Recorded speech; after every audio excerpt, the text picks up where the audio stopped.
NH-66 നിർമ്മാണത്തിൽ ജനങ്ങൾക്കുള്ള ആശങ്ക പരിഹരിക്കുകയും ജനങ്ങൾ ആവശ്യപ്പെടുന്ന അടിസ്ഥാന സൗകര്യങ്ങൾ ഒരുക്കിയില്ലെങ്കിൽ നിർമ്മാണം തടയുന്ന തീരുമാനം എടുക്കേണ്ടി വരുമെന്ന് പ്രതിപക്ഷ നേതാവ് VD സതീശൻ.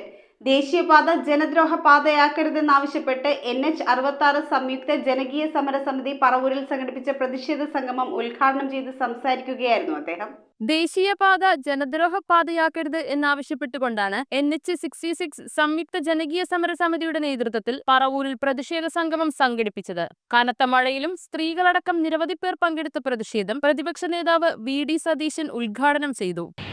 ഈ നിർമ്മാണ പ്രവർത്തനം ആരംഭിക്കുന്നതിന് മുമ്പ് തന്നെ ഇതിന്റെ അശാസ്ത്രീയമായാണ് ഇത് നിർമ്മിക്കുന്നത്.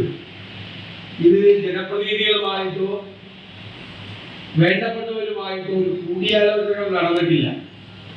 ഞാൻ ആദ്യം തന്നെ ഉന്നയിച്ചത് വടക്കേ ഇന്ത്യയിൽ റോഡ് പണിയുന്നത് പോലെ കേരളത്തിൽ പണിയുന്നു.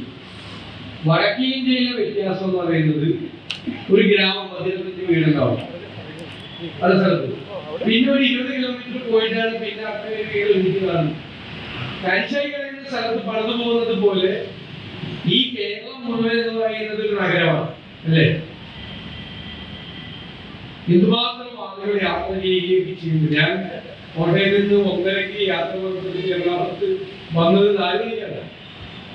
2.5 മണിക്കൂറാണ് കോട്ടയത്ത്. അത്രയും ട്രാഫിക്കാണ്, അത്രയും ജനസാന്ദ്രതയുള്ള ഒരു സംസ്ഥാനമാണ് കേരളത്തിൽ. ഒരുപാട് നമ്മുടെ ഏറ്റവും പ്രധാനപ്പെട്ട കാര്യം എന്ന് പറയുന്നത് സ്ഥലമാണ്.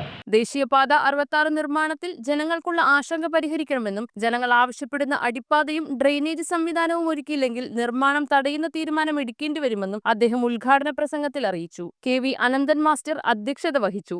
MP ഹൈബി ഈഡൻ ഓൺലൈനായി സദസ്സിനെ അഭിസംബോധന ചെയ്ത് സംസാരിച്ച ചടങ്ങിൽ മുൻ MP KP ധനപാലൻ മുഖ്യപ്രഭാഷണം നടത്തി. NH-66 സംരക്ഷണ സമിതി സംസ്ഥാന കൺവീനർ ഹാഷിം ചേന്നപ്പള്ളി വിഷയാവതരണം നടത്തി. നഗരസഭാ chairperson Beena Sasidharan, vice chairman MJ Raju, Varappuzha grama panchayat president Kochurani Joseph, Sharon Panakkal, സമിതി general convener Justin Elanjikkal, convener VS Boban, coordinator KK Abdulla, Thampi Menachery, Tomy Chandanaparambil, Sudheesh Thoppil, Jose Thomas, Job Kalathil, CS Shanavas തുടങ്ങിയവർ ചടങ്ങിൽ പ്രസംഗിച്ചു. News bureau, Paravur. ടാലിസ്മാൻ ടെക്സ്റ്റൈൽസിൽ 100 രൂപ മുതൽ ഷർട്ടുകൾ, ജീൻസുകൾ, ചുരിദാർ മെറ്റീരിയലുകൾ 60 രൂപ, ഷിഫോൺ സാരികൾ 90 രൂപ, പട്യാലകൾ 2 എണ്ണം 100 രൂപ, ഷാളുകൾ 60 രൂപ.